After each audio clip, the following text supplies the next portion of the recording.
Well, thank you to those that have joined us in the chat this morning, and welcome to the Startup's Guide to Customer Success. My name is Lorena Fikes, and I'm here in our marketing department at Tatango.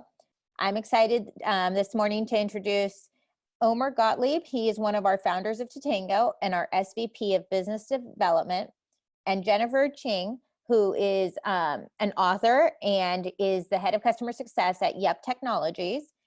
She is passionate about helping companies, particularly startups, to unlock the potential that lies with customer success. So thank you for joining us. We definitely hope you get a lot of knowledge out of today's webinar. I wanted to go over some housekeeping items before we get started. The webinar will be recorded. The link will be sent to you in the next 24 hours via email. All attendees are in listen mode only.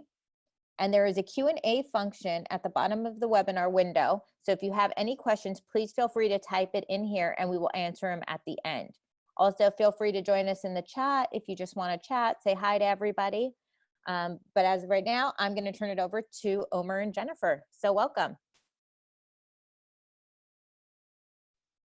Awesome. Hello, everyone. Hope everyone is staying safe. We'll go ahead and get started.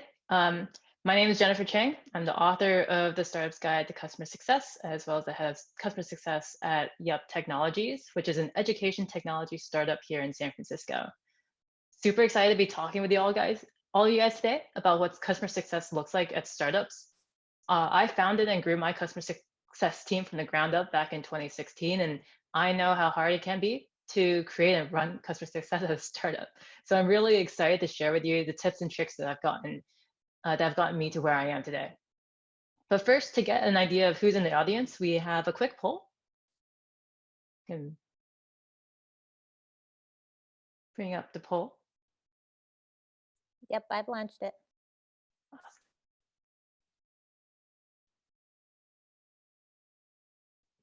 We will give you guys a few minutes to fill in the poll question.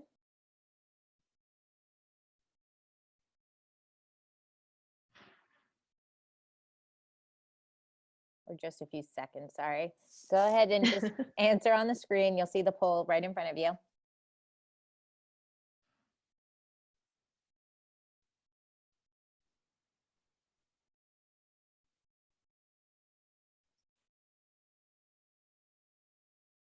If you have any questions, I see some people raise their hand. Please feel free to ask us any questions in the chat function.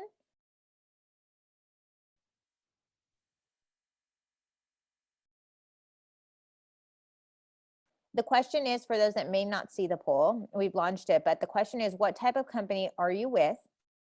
Startup, a Series A, startup, Series B, a large company, or a small company? If you don't happen to see the poll, it should be on the front of your screen, but if you don't, please feel free to answer that in the chat section. And I'll be sure to share that with Jennifer. So I know we'll end the poll here, but for anybody that wants to add it in the chat section, we'll be able to give that information. So what we're seeing is large company, startup. There's a mixture of all of it. Some are small companies, and also in the chat, they're sharing Series A, Series B, and startup. And some is one person. Awesome. That's super awesome. It's great to see so many of you guys are in the startup, or in larger companies. You're in great company here today. So let's go ahead and dive right into the presentation. So today, I want to go over a couple things on today's webinars. So one, when is it too early to have customer success? Second, what does customer success look like at a startup? What are some common mistakes we see in customer success in startups?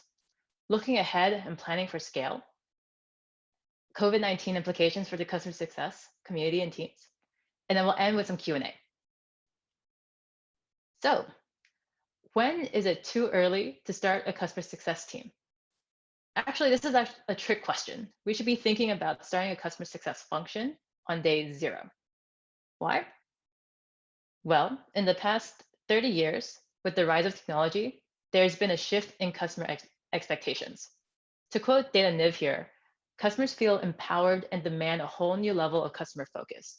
expecting companies to know them personally, recognize their challenges, and cater to their needs. So with this rise of technology, everyone is upping their game, both on the B2C, business to consumer side, B2B, business to business side, and all those permutations in between. For example, we can see this, say like you're shopping for a vacuum or something like that. It's no longer just go to the store and find a vacuum. Customers now are thinking about what's the warranty, whether it fits in their color scheme, what extra gadget and functionality does it have, whether it can be stored in a tiny closet, like all these things. So it really is not just about the one-time purchase anymore. And this is a really great challenge for us customer success functions to have. And I really like a good challenge. And there's a lot of data to back this up.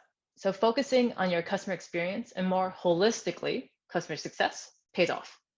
As you can see here, businesses across the nation are prioritizing this. Forrester released a report saying that almost 3 out of every 4 businesses name customer experience as discussed as their top priorities. Then Walker did a study that showed 86% of buyers would choose a better customer experience even if it meant paying more, which is then really coupled well with how they found that customer experience will actually surpass price and product as a key brand differentiator this year. I think Zakir Hemraj, who is the startup founder himself, summarized this really well. We overinvested in customer success early, and we used that to differentiate ourselves as a company. Again, customer success is no longer a nice to have. It is now vital for every one of our companies. The earlier you invest in customer success, the more dividends it will pay off in the long run. So kind of imagine having a higher renewal rate, higher product adoption rate, higher referral rate on day 1. And imagine just the compounding returns that on that in year 1, year 2, year 5. Like this is incredible stuff. And companies are already seeing results in like investing in customer success teams. So I don't have the stat on the screen, but for example, Gartner Group found that 80% of a company's future revenue will actually come from just 20% of existing customers. And what's really great for startups is that Forrester's Customer Experience Index found that companies with a customer-centric culture have a higher valuation compared to their competitors. And this is just all to say that going forward, the success of customer success teams like ours will require deliberate, smart, strategic thinking for companies to execute and reap these benefits. Customers are much more discerning now, so the bar has been really raised for everyone, even those companies who are just a couple months old. So great. What does a customer success function look like at a startup? And I know when I first started in customer success, I was really lost and overwhelmed. There were a lot of resources out there, and there still are a lot of resources out there about customer success. And for me, back when I started in 2016, there are a bunch of resources that, weren't really for me. Back then, I'd read about these customer playbooks, but I wouldn't be able to implement them because I was working with hundreds of customers on a simple Google spreadsheet. I didn't have time for that. I read about these like fancy CRM systems that could help power my data, but I didn't have the team or the budget to warrant such huge investments. I read about having an implementation manager, different types of CSMs, and I thought, oh, geez, like I'm a team of one. How does this work? And it was a really frustrating experience, which is why I wrote the book and have conversations with startups like yours around why customer success matters, and more importantly, that we can still do this. And after hundreds of conversations, what I've realized is that whether you're just starting your customer success function today, or you're already 3 years in, the key to success here is focus. And this is what startup customer success teams should do and should look like. At the beginning, there is no way that to start out in customer success and absorb everything and do everything at once. The best practices to run a QBR, implement an NPS, map out a customer journey. There's so many things to do to learn and to handle, and you just don't want to burn out. So by focusing, not only will you better and more intelligently prioritize which resources to sort through, but you'll also be able to make more informed strategic decisions as you grow. So what do you focus on? There are 3 main things that early customer success teams should focus on. First, understanding your charter. Understanding what is the purpose of our customer success function. Next, early customer success team should focus on championing the customer. This means you should get buy-in from leadership as well as the full company around the power of customer success. Lastly, you want to focus on architecting a complete customer experience. How are you planning to wow your customers and create evangelists in the long term? I know this is a lot, so I'm going to dive into each of these in more detail. First, understand your charter. Simply put, what's the purpose of your customer success team? In my book, I talk about a simple framework to help any team determine this, which the management consultant in me has plotted into a nice 2x2 matrix. So on one axis, we have product complexity. This is referring to how complex your product is for the customer to use. So for example, Salesforce is high in product complexity because there's even like Salesforce engineers and Salesforce administrators because this product is so complex. An example of something that's low in product complexity is say like a document tracking system. This is not to say that they're simple, but on the user side, it's rather simple to understand. I have a document and it tracks the views and clicks. Much simpler than Salesforce. And then on the other axis of my chart, I have something called user complexity, which refers to how deeply or emotionally your product impacts your customers. So for example, say I have a picture retouching tool. This has a lower user complexity because say if the service goes down, as a customer, I could probably wait a little bit or hack a workaround. However, if there's a product like Rover, which is actually a dog walking service, this has a much higher user complexity because if anything were to happen to the dog, the customer would be incredibly upset. So yeah, after we figure out where your company lies on this chart, then you can figure out a little bit better of what your charter will be. Automate, revolutionize, simplify, or delight. I'll expand more about this in the book, but I won't go into it here. I'll try to take a little longer, but you can kind of see where this is going.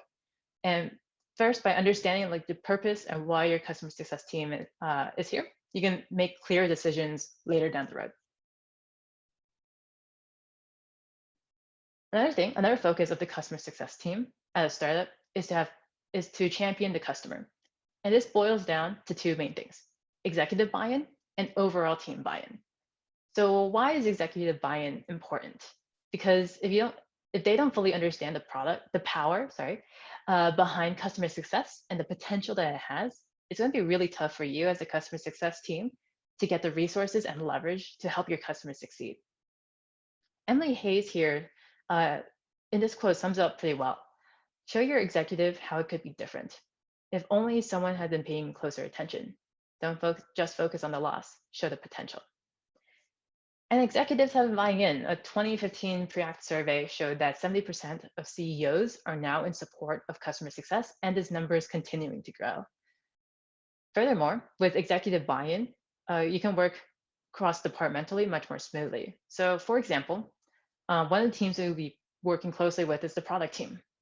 And collaborative communication plays a huge role in the success of customer success and product management team alignment. However, if there's no buy-in higher up that this is a priority, this won't happen. But when there is buy-in, this means that we, the company, can push features that customers actually want because there's alignment on what customer centricity means. And then we can also better manage expectations. So for example, we can better understand the feature roadmap and share that with the customer, which will help create this better bond and trust. And we can help better maintain a better pulse on feedback from the customer. So for example, at my company, at my startup, we share customer stories on a daily basis so that everyone from the engineers to the CEO to the sales reps have a better understanding of the customer and putting themselves in their shoes. And this is just one cross-departmental example of why buy-in is so important and how it can really multiply your efforts in the long run. Yeah, this is executive buy-in. Another huge part about championing the customer is creating a customer-centric mindset, or this overall team buy-in. To quote my book, to flourish, customer success must become the company mindset to unlock the biggest opportunity in business. I started alluding this in the previous slide with the product example, but when customer success becomes the mindset within your company, not only will your customers be able to tell the difference, but you will too. Why? Because when there's this mindset, whenever you're not in the room, say there's a product meeting or marketing meeting, even when you're not in that room, there's always someone there to champion the customer. This means when even if you're a small customer success team of one, your customer success function can still thrive. And this may sound really obvious, but this is much easier said than done. And I've worked with a number of companies who say that they put the customer first, but it was a lot more talk than action. And I know this is tough, startup executives are thinking about product market fit and funding and all this other stuff. And this is where we come in. This is where the customer success function can help remind them about the customer and the power of the customer in company storytelling. Lastly, the third focus of the customer success function in early startups is to architect a complete customer experience. And this is complete in the sense that it's end to end, not that in the sense that it's perfect, because this is for sure an iterative process. I think Christian York here summarized it well, where he said, if you want to stand out from the 83 other people your client interacts on a day-to-day basis, then you must maintain a high level of genealogy, even in the most insignificant of interactions. We need to be looking at the customer journey holistically, from the very beginning, what ad they see, all the way to the point they graduate from you and refer their friends. And this is all about developing a trusted advisor relationship with the customer and showing the customer that you care. This could be the customer journey mapping to create alignment. This could be simple if this then that playbooks to make sure that the customers don't veer too much off course. And I think I'll also add a quick note here around customer success versus customer experience, as this is sometimes a little confusing. So I see customer experience as what's the experience, the emotions, the actions, the touch points that the customer goes through. Customer success is kind of one layer above that also encompasses what the company is proactively doing to augment, guide, and supplement this experience. So great, now we have a rough idea on what the customer success function looks like at a startup. Let's talk about what are some of the common mistakes that we see. And there are three main common mistakes here. The first one is not starting early enough. Not thinking about customer success on day zero means that'll be much harder to get buy-in, build that customer-centric mindset, especially as more and more processes get into place. Now, note how I didn't say throughout this entire time that you don't need to have the title of customer success to start thinking about customer success. Like anyone can do this, even if it eventually grows into a different team other than them. The second mistake that I see in startups is that thinking about the customer success team once and feeling like they've done it all and don't have to think about it again. Again, customer success is a mindset, not a checkbox. This is something that is continuous and must be a constant effort. Customers have much higher and higher expectations, and this requires us to be constantly thinking one step ahead. And I think the most common way this second mistake manifests itself is seeing teams just rename their customer support or account management teams as customer success. Those are different functions. Customer support is reactive, whereas customer success is proactive. Account management is a little bit more transactional, whereas customer success is much more value driven in terms of metrics and all that stuff. The last common mistake I'll highlight today is getting tired of being the customer drum. Being a customer drum and just being a customer advocate in the company can be tiring and kind of thankless at times, but it really does pay off in huge ways for the customer later on. And to get out of this trap, what I recommend is varying up the mediums on how you evangelize the customer. So for example, you use data dashboards versus a Slack message to your team versus including non-customer success people and customer calls, like vary it up. So now I've talked about a lot about how to get your customer success function from 0 to 1. For this last part of my presentation, I want to highlight how to scale your customer success function from 1 to many. So what does scaling a customer success team look like at a startup? Well, back when I was scaling my customer success team, there are two main things. First thing, fail fast, learn faster. As startups, we have the power of adaptability and quick decision-making at a startup, and we should use this nimbleness to our advantage. Essentially, by figuring out your charter, your objective, you can have quicker learning loops and iterate faster when things are working or not working. Second is you want to supercharge your team by using technology effectively. And typically there are four main tech functions that you'd want to cover here. The first one is a CRM to help manage accounts. Second is email automation to automate some success. Data visualization to understand trends, as well as a self-serve help center to help customers quickly get help. However, we have a lot more data now, more than ever in this age of technology. I think Catherine Blackmore here says it well. It is time to marry customer data with programs, technology, and automation. And this is where in 2020, new technologies are helping us bring all of this more together to help supercharge our functions, like Tatango's Community Edition. So Tatango actually just recently launched their free Community Edition, which is a really great fit for startups. So with this, you can make everything digital, which means you can do more with fewer people. So some examples of what you can do with Tatango's Community Edition is one-click task completion. This means that your function can move quicker between tasks and customers. Success plays, which help your customers' success functions scale with your growing team and growing base of customers. Email campaign modules, which help you become more efficient in email and customer communications. Gallery success blocks, which help your team learn about and keep up to date with industry best practices. And these are just some of the many things. And the last thing I'll highlight here about community is that it'll also allow your team to be autonomous as there's no developer needed. So that's what I have for you today. Thank you for listening. I love to continue the conversations on LinkedIn and email. My contact information as well, my website where you can get the book on Amazon is on the screen. But before we go into Q&A, Omer Gottlieb, one of the founders of Tatango and SVP of Business Development, will be now sharing on what action needs to be taken because of COVID-19 and where your focus should be. Take it away. Thank you, Jennifer. Those were some great insights there. And if I want to add my 2 cents on, starting a customer success, I would say mindset, as you said, it doesn't have to be a department organization. It starts with 2 things. One is make sure you're not flying blind. So really get visibility, understand what's going on with your customers. And the second thing is, have the ability to run different customer success programs.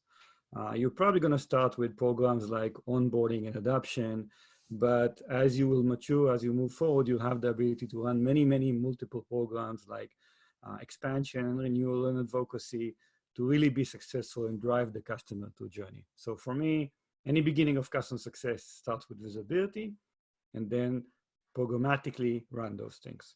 But what I wanted to chat with you just for 1 minute today is really, the world has changed in the last few weeks. I'm working from home. I really hope everybody here works from home. Your customers are working from home. Business are changing for good and bad. We saw many examples of that. And as a customer success organization, or even as a CEO, somebody that heads the organization, I really think that there are 3 things that you have to do today to protect your core business. And for me, this is just another example of another program that you should be running. So the first thing is, again, visibility. What's going on with my customers today? How do I get the live status of my customers that I can identify risks and opportunities? And those could be digital signals. It could be my CSM speaking with them. There's many ways, but what's going on? How many of my customers, the business was impacted for good and bad? How many are changing the way they work? How many, the value has changed? Really get a quick understanding of what's going on there. The second thing is really double down on engagement with customers. Make sure that your CS team is reaching out to customers right now, finding out what's going on, but also use digital means like Tatango to really automatically communicate with customers as well. So make sure your engagement model with customers, it needs to be different than what it was a few weeks ago. You need to think about what's the right way for me to engage with customers, with my team, or with tools, and really find out what's going on and drive into the process. And Jennifer mentioned also, collaboration. It's really critical today. Everybody is not in the same place. Your team, not just the customer success team, everybody in the company needs to know what's going on with your customers. So you need to find a way to collaborate with people about this is what's going on with customers, this is what needs to happen, and really make sure everybody is aligned with this effort and helping with that. And luckily, as Jennifer said, again, the Tango Community Edition for free. You can go out to our website today and actually start doing all those things for free today. You can even copy this success block and have this program up and running for you in a matter of minutes. So I highly recommend that you guys will try that. Thank you very much. Thank you, Omer, and thank you, Jennifer. Everyone, please feel free. We're going to open it up for questions. At the bottom of your screen, there is a Q&A function. Please feel free to type in any questions, and Omer and Jennifer will be happy to answer them for you right now. I do want to add, we talked about the free community. I know we're entering uncharted territories, but we do know that the businesses that will succeed during this time are the ones that stay engaged with their customers, just as Jennifer and Omer both shared. So it's really important that we recognize that and we support that and really support our customers. Last week, Tatango released a COVID-19 customer engagement toolkit to help our customers understand which customers to target and what to say to help them engage with the relevant and timely messaging that's necessary. So again, as we shared, you can get started with free community today. It doesn't take a developer to do it. You can get started with that by going to Tatango/packages and do that, and it'll take you about 15 minutes. But we will get started right now with the Q&A. So the first question is to Jennifer. Like your point on being the champion of the customer, did you show any metrics to the teams when you voiced the customer feedback? Yeah, that's a really great question, because especially when you're working cross-departmentally, some teams respond much better to metrics than they do to stories. But it's all about coupling the two, putting the two together. So not just doing stories and not just doing data, but putting the two together. And when you look at metrics, look at what do they care about. So for example, a metric for the marketing team, maybe, how quickly like a certain ad is performing, versus a product team where they're perhaps thinking more on particular features. So understanding the objective of the cross-departmental team when you're looking at feedback. So for sure, you should definitely couple metrics to the teams while voicing customer feedback. I want to provide an additional example. Actually, that happened yesterday. We had one of our customers that was actually really concerned again about COVID-19 and used our success block, and really came back to us with two things. One is within a day, I was able to actually run a program and communicate with customers. But his main objective was to actually, a simple one, just to invite people to a webinar and make sure they're attending and see value. So I was very excited with those numbers. He actually, I think, created 2 or 3 webinars and shared with us how many people were actually registering and attending, which was much higher than before. So again, it's important to show metrics, but keep in mind that those metrics should be important for the customers as well, and not just your internal metrics. Thank you. Thank you, Omer. That's very helpful. What would you say are the biggest challenges your customers, and this question is for you, Omer, want help with right now? What is their biggest focus? I think everybody are struggling or finding out what needs to be changed. We're not sure. The business has changed. Everybody's going digital. And I think what we'll find out is people trying to see what can we do more with less? How can we be more smart? How can we focus the team? We might not be able to do everything that we've done before, but I think the most common question I'm getting in the last few days is, what should be our focus? And there's no one answer, because as Jennifer said, customer success is different for different companies. It really depends on your maturity, your stage, your product complexity, the type of product that you're, are you a must-have product or you're a need-to-have product? Zoom has different challenges right now than other companies as well. So there's no one generic no one generic answer, but it's about focus, and it's about how can we do more with less. So true. Thank you so much, everyone. And thank you for joining us for today's webinar. Be on the lookout for more webinars to come. We actually do have one coming up. I don't have the date yet, but be on the lookout. It should be in a few weeks. And it is with Zoom. And they will be sharing about their growth and, different fun features, different cool stuff that you've seen and things that they're doing. They're still running the same business, with their same group of people, but how they're automating and able to handle all the new customers that are coming in. So thank you again for joining us for this morning's webinar, and please feel free to stay in touch with us. And again, try free community by going to tatango/packages. Have a great day, everyone.